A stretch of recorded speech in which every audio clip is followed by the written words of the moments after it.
Now that CES is over, phone season is in full swing, and Samsung is kicking that off fully with its 2025 Galaxy Unpacked event. Now, as you probably guessed, this is going to be all about the new Galaxy S25 family, including the S25, S25 Plus, and the S25 Ultra, which probably has the most changes out of the new lineup.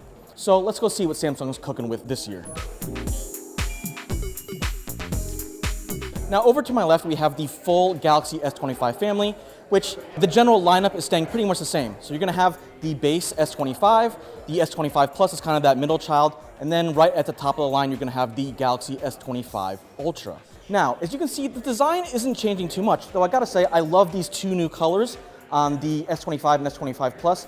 This is kind of like a soft minty green, and I love this deep, like kind of navy blue we have on the S25 Plus. The colors for the Plus and the base versions are gonna be the same, while the S25 Ultra is still sticking with that titanium frame. You kind of see that there's a little bit more of a kind of outline around the camera housing itself. On the S25 Ultra, Samsung says 15% smaller bezels. So even though the screen size is slightly larger at 6.9 inches, which is up from 6.8 on last year's model, it actually has the same overall footprint. So that's really nice. Slightly bigger screen, same size phone more or less. Now, of course, on the Ultra, you still get your included S Pen. It fits right into that little housing, as always, on the bottom. But there is one big change this year, is that we're actually losing features, although it's not a huge deal, at least according to Samsung, because this time you no longer get Bluetooth Low Energy in the S Pen itself. The big result of that is that you can't do air actions with the new S Pen like you could on the old models, though you will still be able to do that if you upgrade to the S Pen Pro. Now, that might sound like a big change, but Samsung says a tiny minority of users were actually using those features, and even when they were using it to trigger the camera. And because you can do that in a whole bunch of ways, either by doing the classic Samsung kind of palm to camera thing, or you'd use your watch or your Galaxy Ring. But for Ultra or going back to the Note diehards, that is one kind of big change we're seeing for this generation. One other thing is that the S25 Ultra, Samsung said they wanted to make it feel a little bit curvier than the last generation, or at least previous Ultras and Notes in the past, which have always kind of been really boxy affairs. So I have last year's S24 Ultra right here, next to the S25 Ultra, and you can see they're very similarly sized, still titanium frame. One other thing to note is that the S25 Ultra has a Gorilla Armor 2 from Corning. It has that kind of anti-reflective coating, except it's a next-gen version for this year. But if you look in the corners, you can kind of see we kind of have more of a 90-degree angle on the old S24 Ultra, and now we have these like rounded edges right here. Although that kind of contrasts, because if you look at the sides of the S24 Ultra, it is a little bit more rounded, whereas on the S25 Ultra, this is the actual part where it's a little bit more boxy than the previous generation. As for other changes, we are going to get 12 gigs of RAM across the board for the whole family, and we're getting the new Snapdragon 8 Elite chip for Galaxy, which Samsung says they work together with Qualcomm. So it's not just an overclocked version of the chip like we got on kind of previous gen versions. They've kind of really tweaked some of the processes and some of the internal structures to support a bunch of new AI features and just better integration, which we're going to get to later. Now, for global users, that's actually really good because that Snapdragon 8 Elite chip is going to be standard for the entire world, not just North America or some markets like we had on previous generations. So that's a really, really nice change. As for storage, we're still looking at 256 gig and 512 gig storage configurations for the whole line, although the Ultra model will come with an exclusive 1 terabyte storage option, but you will have to pay a little bit extra for that, obviously. Screens are staying mostly the same, especially for the base model, so you're still getting that 2600 nit peak brightness, which is really nice to see, although not quite as impressive now that phones like the OnePlus 13 exist, but still pretty good, and as always, Samsung screens look great. One of the other hardware changes for the Ultra is that it's getting a new 50 megapixel ultra-wide camera. Now that's really great because you're going to get higher resolution photos, sharper images generally, so really nice to see. That said, across the S25 Ultra and the other cameras on the S25 and 25 Plus, so the sensors are actually staying the same, and that's a bit of a bummer to me, just because these sensors have actually been in place for at least 2 or 3 generations. So you will get some noticeable algorithm and processing changes, which is upgrades for sure, but the hardware is actually staying the same. The S25 and S25 Plus, you're getting a 50 megapixel main, a 12 megapixel ultra wide and a 10 megapixel telephoto with a 3x zoom. And then for the S25 Ultra, you're getting that really high resolution 200 megapixel main sensor, and then 50 megapixel telephoto with that 5x zoom, and then that new 50 megapixel ultra wide.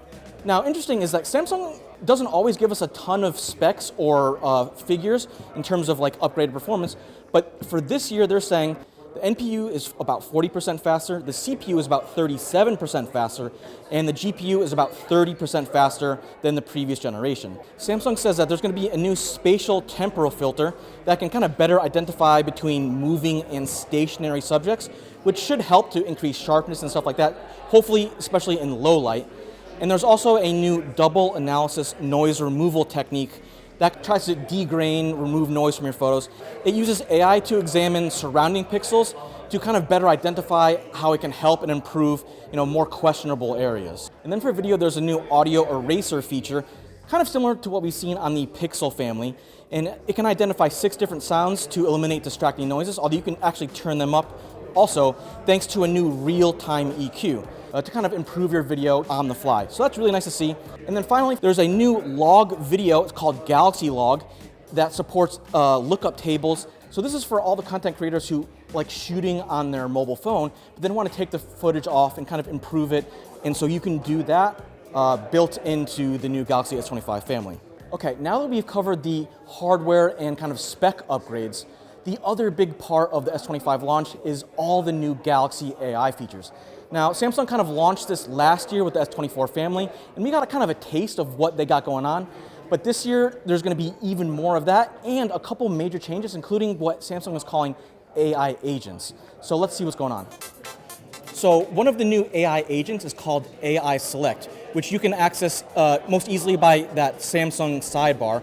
And this is kind of a new take on the old school Smart Select feature in previous Galaxy phones. And the whole idea is that's going to use AI to kind of guess or at least suggest some things that you might want to do if you are doing a smart selection tool. So for example, if we open up YouTube and then we hit Smart Select, it's going to analyze what we're looking at, and then it's going to kind of give us some different things to like, hey, you can tap on this and maybe turn a video into a GIF without going through a whole bunch of menus.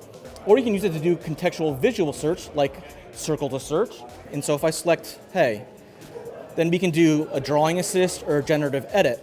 But if I hit back and kind of scroll down here, and now I do AI select, it's going to look over here, and I'm going to select this. And because we're looking at text, it's going to ask, hey, do I want a writing assist or maybe something like a summarization because I want to get a quick glimpse of what the story is talking about without actually reading it. Although, hey, this is Engadget. Please do check out the stories. Now, AI agents aren't just for visual stuff. It now works with audio clips too. So you can use the AI agent to identify songs. You can play a song and it will be able to detect it, but you can also hum or sing at the AI, and then it'll try to figure out what you're singing so you can get a name on a song if you heard it but you couldn't remember it.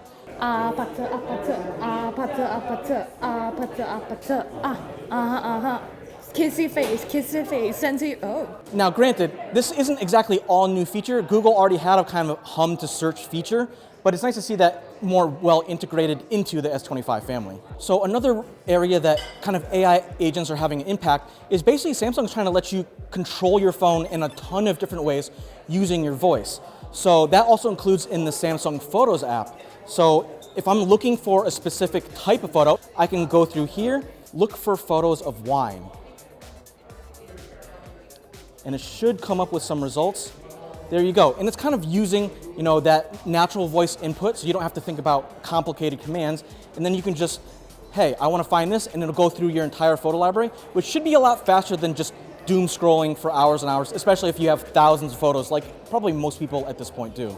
Now, another feature where that personal data engine really comes into play is with what Samsung's calling its new Now Briefing system. It'll do kind of morning, midday, and evening briefs, and it'll give you suggestions of like things you might be interested in. It'll look at the weather. It'll look at like maybe any meetings you have and kind of try to figure out you need to leave early to get to the meeting, if there's traffic, stuff like that. And it'll pop up in several different places. Now there's another offshoot of that, and that comes in the form of this new Now bar, which you can see over here.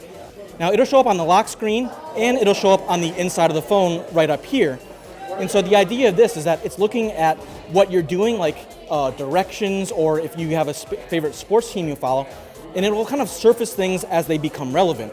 So if you're trying to walk to a place, it'll show your navigation, but it'll also show you if you're like recording kind of voice memos, or if you're set a timer. And that's kind of an easy way to, like, if you're multitasking and maybe you get distracted and you forget something's going on, it'll kind of help you keep tabs on various apps and things that you have going on in the background. Now, generally, it's just kind of a way to make your phone easier to use, especially with voice controls. The S25 family can use AI to do more complex commands that involve maybe one or multiple apps. So for example, if I'm interested in the Detroit Lions game, I can be like, hey, can you add that to the calendar? And it'll go on the web, it'll look up when that game actually is, and then it'll create its own invite or calendar appointment on the phone itself. So that actually involves multiple apps and steps, but you can all do it with a single voice command. Now it's really interesting because Samsung actually tried this a long time ago with features like Instagram and Bixby, where you could use Bixby to say, hey, can you look at this photo, and then just post it to Instagram. And that was okay, but it was still kind of crude. So this is definitely a big evolution in terms of natural voice language commands and using AI to kind of smooth out a lot of the rough edges when you're handing off between several apps. So of course, a lot of the old AI features have also gotten some upgrades year over year, and that includes stuff like sketch to image, which is now known as drawing assist. It's going to be a little bit more accurate, it's going to be a little bit more detailed in terms of what it's going to draw, but you can also do stuff like pull in existing photos and then ask the AI to draw stuff on top of that. So you're getting a little bit more full-featured, a little bit more capability and power and creativity from some of the existing or previously used AI features. And finally, there's going to be 2 new features coming to Samsung Wallet, although they won't be available right at launch, but sometime later. And the first is that there's going to be a new Buy Now, Pay Later feature, which is going to work both online and in brick and mortar retail stores, although maybe don't buy stuff if you can't afford it. Just a thought. Anyways, there will also be a tap to transfer feature, so you can tap your phone with someone else who has Samsung Wallet, and with MasterCard or Visa debit cards, you can just kind of more easily transfer funds just with a simple tap. One thing I am a real big fan of is that the pricing for these phones is not changing from last year. So that means the base Galaxy S25 is going to start at $800. You're looking at $1,000 for the S25 Plus, and then $1,300 for the Galaxy S25 Ultra. There is one last thing that I got to mention, and it's a bit of a bummer. Samsung, the Galaxy S25 family, is going to be Qi 2 ready, which isn't quite the same as full Qi 2 support. So you still will get that 15-watt wireless charging, which is really nice, but there won't be built-in magnets on the inside of the phone.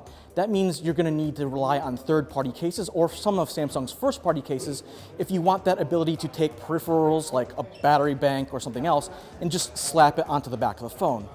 Now, as someone who has been waiting to see more Qi 2 devices, that is a really big bummer because I want to see Samsung, the biggest Android phone maker in the world, to support that stuff natively than force people to go out and buy cases.